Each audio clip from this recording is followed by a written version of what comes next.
ქვეყანაში დიდთოვლობის შედეგად შექმნილი მდგომარეობა იყო აფხაზეთის მთავრობის მორგის ხდომის მთავარი თემაც. ლევან გალობლიშვილის დავალებით მთავრობაში შეიქმნა სამუშაო ჯგუფი, რომელიც უკვე გაემგზავრა დასავლეთ საქართველოში. აფხაზეთის მთავრობის წარმომადგენლები სამეგრელოს, ზემო სვანეთისა და იმერეთის რეგიონში ცენტრალურ და ადგილობრივ ხელისუფლებასთან კოორდინირებულად იმუშავებენ დროებით დევნილი მოსახლეობის განსახლების ადგილებში პრობლემების მოსაგვარებლად.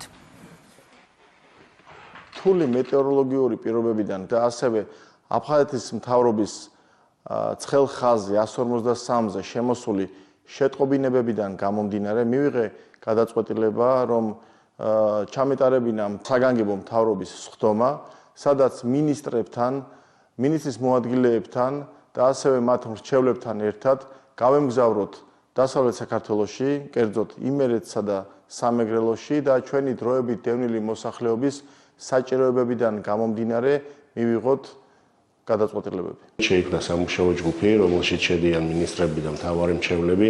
ამჟამად მივემგზავრებით დასავლეთ საქართველოში, რათა ადგილზე შევისწავლოთ არსებული სიტუაცია, ცენტრალურ და ადგილობრივ ხელისუფლებასთან ერთად მოვახდინოთ ოპერატიული რეაგირება ჩვენი მოსახლეობის საჭიროებებზე.